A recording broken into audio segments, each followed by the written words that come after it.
আজকে আমরা আমাদের হাঁসগুলি সবগুলি দেখাবো। আজকে আমরা ওদের গোসল করাবো। আপনারা আজকে দেখেন আমাদের হাঁসগুলো। হ্যাঁ বন্ধুরা, আমরা অনেকদিন ভিডিও করি নাই, আমি একটু অসুস্থ ছিলাম। তে আমাদের অনেকগুলো হাঁস হয়েছে, চলেন রাজা বাদশা রানী সব কটাকে দেখাবো আর কতগুলো হাঁস হয়েছে আর আমি কিভাবে রাখি রুমের মধ্যে, এভাবে আপনাদের দেখাবো কিভাবে রাখতে হয়।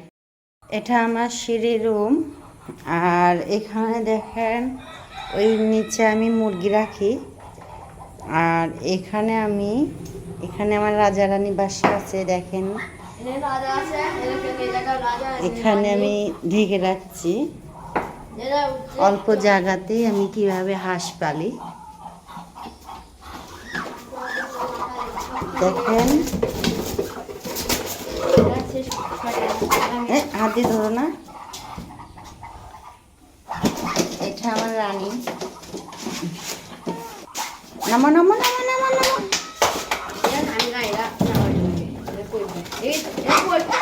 কোলে নাও।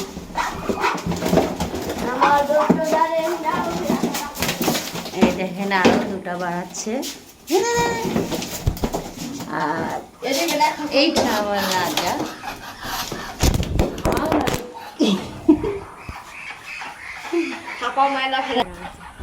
কি আনন্দ করছে, সেই খুশি হয়ে গেছে। দেখেন কি সুন্দর। এটার নাম রাজা, এটা হলো আমার রানী। দেখেন কি আনন্দ করছে সবগুলো। ওদেরকে এখন খাইতে দিব। আর এখানে আমাদের পুকুর, ওরা পানি খায় আর গোসল করে। এই পানিগুলো এখন আলিফের আব্বু মিলে পরিষ্কার পানি দিবে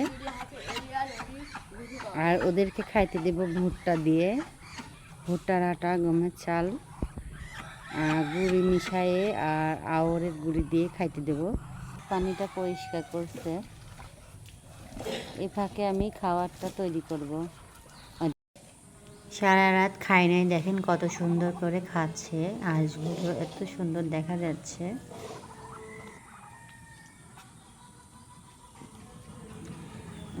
ওদের খাওয়া হয়ে যাচ্ছে প্রায়। আমি রুমের কাজগুলো করে নেব। এখনো আমার বাসি কাজগুলো সারা হয়নি, তো অন্য কাজগুলো সেরে নেব।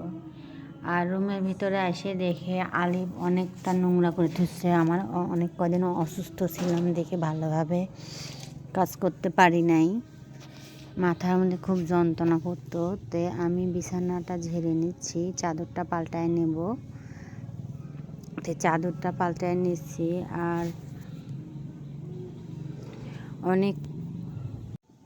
আরেক রুমের জিনিসগুলো এই রুমে নিয়ে আসছি।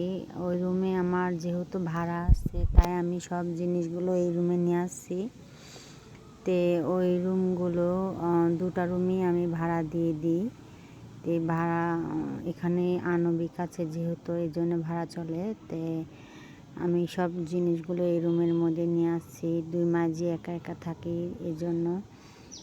আর কথা বলতে বলতে আমার ঘরটা গুছানো হয়ে গেল। তে বিছানাটা পাততে আমি বালিশের কাবার টাবারগুলো শুদ্ধ পাল্টায় নেব। তে কারেন্টটা চলে গেল হঠাৎ করে। বিছানাটা আমার ঝাড়া হয়ে গেছে আর কাঁথাটাও গুছায় নিচ্ছি। আর অন্যান্য ঘর ঝাড়ু দেওয়া আর দেখাতে পারলাম না যেহেতু কারেন্ট চলে গেছে। আর আমি বাহিরে ঝাড়ু দিয়ে নেব, ডাইনিং দিয়ে সম্পূর্ণ ঘর দিয়ে পরিষ্কার করে আমি ঝাড়ু দিয়ে নিচ্ছি। সিঁড়ি রুমটা আমি পরিষ্কার করে নিচ্ছি। এখানে আর বৃষ্টির কারণে পায়ে স্যান্ডেলের সাথে অনেকটা বালু আসে, তাই আমি বাহিরটা শুদ্ধ পরিষ্কার করে নেব। আর ওখানে অনেক পাতা বা ময়লা থাকে, নোংরা, সকালকার কাজই এগুলো। তে আমি বাহিরে ঝাড় দিয়ে নিচ্ছি। আর আপনার ভাইয়া চাকরিতে না আছে, তাই আমি বাটিগুলো পরিষ্কার করে নেব। থালবাটিগুলো আমার ধোয়া প্রায় হয়ে গেছে। আর সকালে যেহেতু কাউরেরই নাস্তা করা হয় নাই,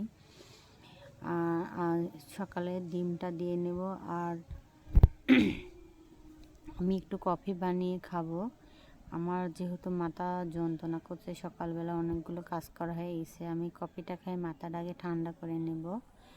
আর গরুর দুধটা আমার খাওয়া নিষেধ, অনেক কিছু খাওয়ায় মান্যি করে দিছে, ডাক্তারও দেখাইছি, কবিরাজও দেখাইছি। তো আমি আগে একটু কফিটা খায়ে মাথাটা ঠান্ডা করে নিচ্ছি। আর এখানে আলিফ অনেকটা বিরক্ত করছে, খুব জ্বালাচ্ছে, এতটা পরিমাণ বিরক্ত করে, দিন দিন বড় হচ্ছে আর খুব দুষ্ট হচ্ছে। তে ওকে কি বলবো, এতটা পাজি। তে আমার কফিটা পরে খাওয়া শেষ হয়ে গেছে। আর আমি একটু সকালে ভর্তা একটু করে নেব। বরবটি ছিল আমার গাছে, আমি কিছুটা মরিচ দিয়ে বরবটিটা সিদ্ধ করে নিয়ে আমি কালি জিরা দিয়ে ভর্তাটা করে নেব। ভর্তাটা করতে অনেক মানে খাইতে অনেকটা মজা লাগে। আর যারা ভাত খায় না, এটা দিয়ে 1 প্লেট ভাত খেয়ে উঠবে। তো প্রায় আমার ভাজা হয়ে গেছে। তে ভেজে সারে আমি পাটায় বেটে নিব, একটু লবণ দিয়ে, একটু 2-3টা শুকনো মরিচ দিয়ে নিচ্ছি, আর কিছুটা সরিষার তেল দিয়ে ভর্তাটা মাখায় নিচ্ছি। তো ভর্তাটা কেমন লাগলো কমেন্ট করে বলবেন, আর ভালো লাগলে লাইক করবেন, সাবস্ক্রাইব করবেন। সাবস্ক্রাইব করতে ভুলবেন না। আল্লাহ হাফেজ।